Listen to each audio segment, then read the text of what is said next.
Bueno, entonces estábamos con un concepto, ¿sí? Lo repito, hay una alteración del metabolismo que afecta los hidratos de carbono, las grasas y las proteínas. Y esto resulta de un déficit de insulina de mayor o menor grado que está presente en todas las formas de diabetes.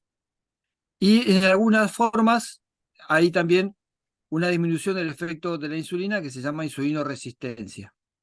Pasamos a la otra, Luis.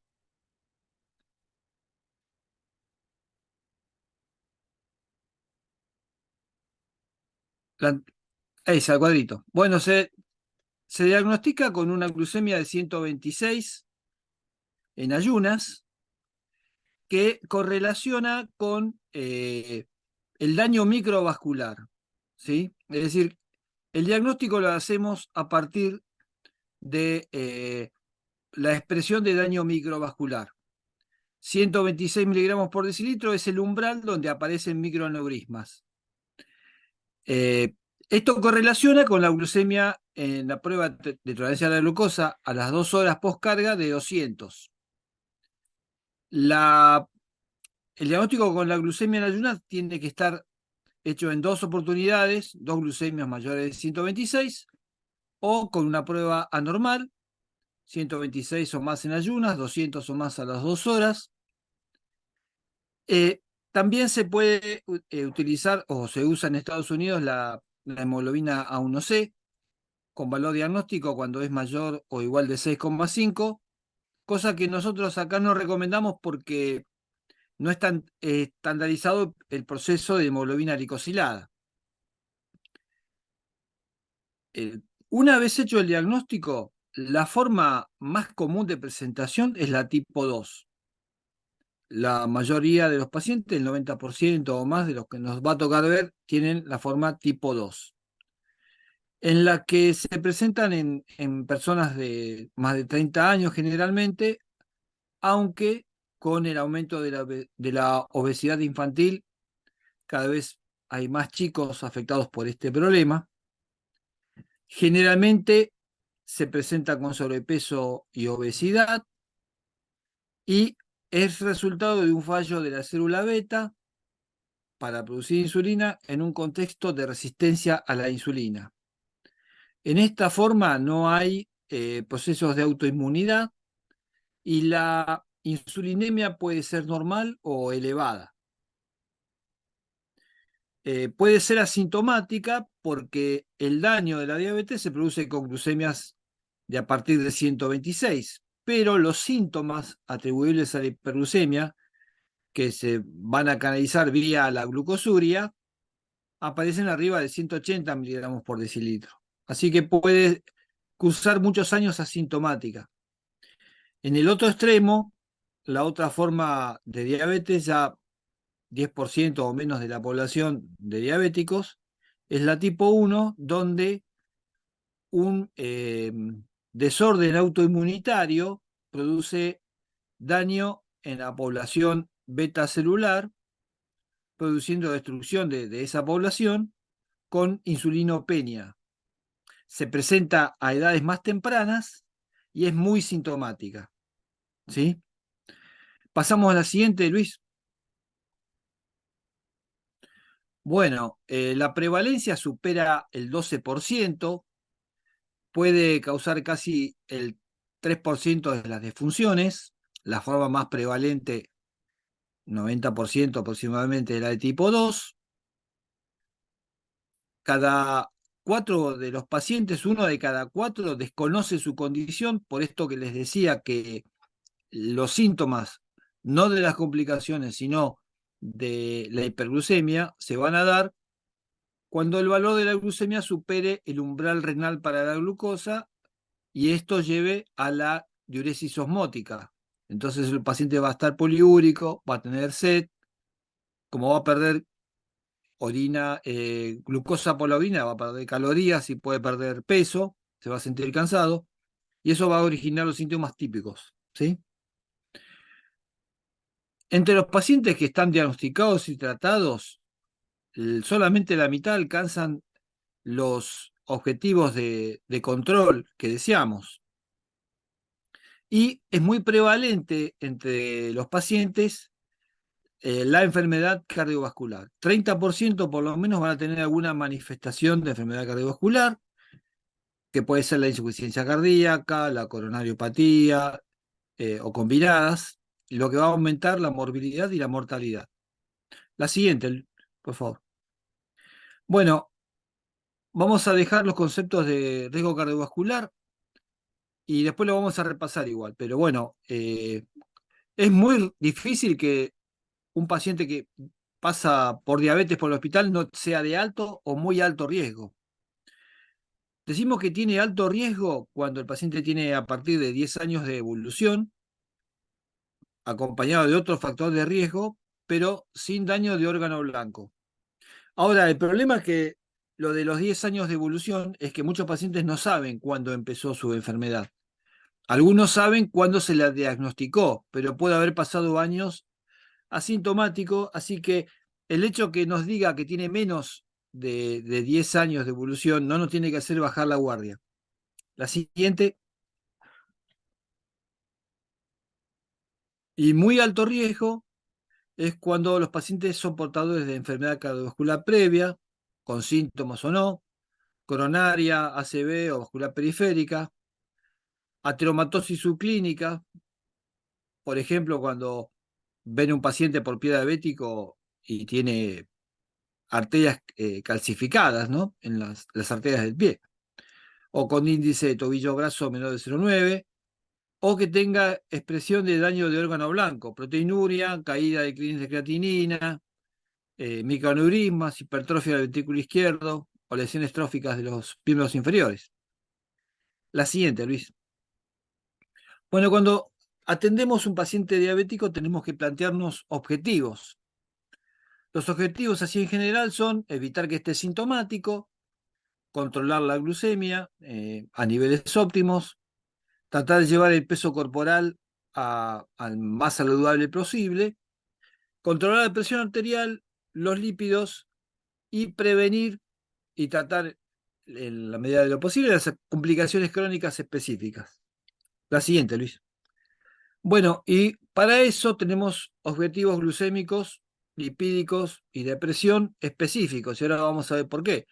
De glucemia en ayunas que no supere los 130 y que no esté por debajo de 70. Por debajo de 70 está en hipoglucemia. Así que tampoco queremos que esté en hipoglucemia porque la mortalidad aumenta con hipoglucemia.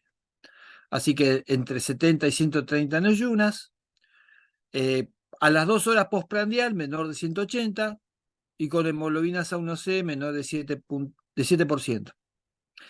Para el colesterol, para la fracción LDL de colesterol, según la circunstancia, hasta 70 si no tiene eventos cardiovasculares, o hasta 55 si ya tuvo eventos cardiovasculares, triglicéridos en ayunas hasta 150 y una presión arterial menor de 130-80 sin causarle hipotensión. La siguiente, Luis. Bueno, ¿de dónde salen esas metas que nosotros nos ponemos? Para la diabetes tipo 1 salió de la información que nos brindó el estudio de CCT publicado en 1993, donde el control estricto de la glucemia, que no superaba los 7,2%, tuvo un impacto positivo muy claro en complicaciones microvasculares específicas de la diabetes, donde en ausencia de complicaciones disminuía mucho el desarrollo de las nuevas complicaciones y en presencia de esas complicaciones iniciales se enlentecía mucho su progresión con respecto al grupo que tenía hemoglobinas glicosidadas más altas. De ahí salió la recomendación de alcanzar una hemoglobina A1C inferior al 7%. La siguiente, Luis. Bueno, y para el diabetes tipo 2, el estudio de EDUCA-PDS, publicado en 1998, mostró algo similar. Por cada punto porcentual que disminuía la glucemia, se podía disminuir una complicación microangiopática un 12%. Ambos estudios estuvieron enfocados a la glucemia y ambos estudios demostraron beneficios microvasculares. Es decir, todavía nosotros no podíamos hablar de que bajaba el infarto, por ejemplo, con estos estudios. Bueno, Luis, pasá al siguiente. Recién en el 2003, el desarrollo del estudio Steno 2, que contempló todo el espectro, ¿verdad? El control de la glucemia, de la presión y de los lípidos, sí demostró un beneficio muy grande. Como resumen del estudio Steno 2, la intervención intensificada a largo plazo, orientada a objetivos y dirigida a múltiples factores de riesgo, glucemia, lípidos y presión arterial, en pacientes con diabéticos tipo 2 y microalbuminuria, redujo el riesgo de eventos cardiovasculares y microvasculares en un 50%.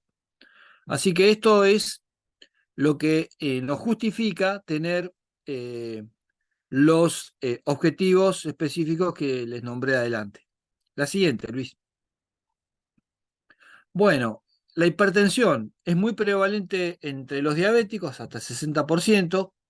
Sabemos que el control de la presión reduce los eventos.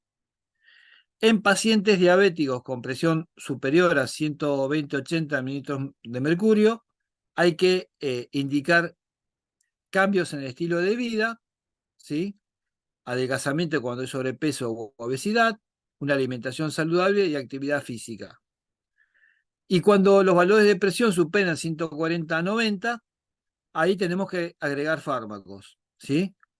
IECA o ARA2, solos o asociados con calcio antagonistas o tiacidas, ¿sí? La siguiente, Luis. Para dislipemia, si el paciente no tiene otro factor de riesgo y no tiene daño de órgano blanco, el colesterol LDL se puede tolerar hasta menos de 100 miligramos por decilitro o eh, alcanzar una reducción del 50% con estatinas. Y para el colesterol no HDL, menos de 130. ¿Por qué se dice reducción del 50%? Porque mucho no se, más que eso no se va a poder obtener con estatinas, ¿no? Con pacientes diabéticos y otros factores de riesgo cardiovascular o presencia de órgano blanco, el objetivo es un colesterol menor de 70 y un no HDL menor de 100. La siguiente, Luis. Cuando hay presencia de enfermedad cardiovascular establecida, el objetivo del colesterol es menor de 55 miligramos por decilitro, con un no HDL menor de 100. Estas metas de colesterol solo se pueden alcanzar con estatinas, que son la primera línea para alcanzar los objetivos de colesterol en diabetes. Y estamos hablando de usar rosuvastatina o atorvastatina, que son las más potentes. De no lograrlo con estatina, se puede agregar ezetimibe. Y lo que dicen las guías es que si no se obtiene el resultado con estas drogas, se puede, en pacientes con enfermedad cardiovascular establecida, agregar inhibidor de PCSK9, el cual se los menciono, pero nosotros no tenemos ninguna experiencia con estas drogas. Después me cuentan ustedes si hay alguien que tenga experiencia con las mismas. La siguiente, Luis. En caso de los triglicéridos mayores de 500, ahí se agrega fibratos por el riesgo de pancreatitis. Estos pacientes también, en caso de prevención secundaria, tienen que estar recibiendo ácido acetil salicílico en dosis de 100 miligramos por día. Si hay algún paciente que tenga alergia, cosa que yo no recuerdo haber visto, no sé si a ustedes les pasa, pero no me acuerdo de haber visto pacientes con alergia a la aspirina, hay que usar clopidogrel. La siguiente, Luis.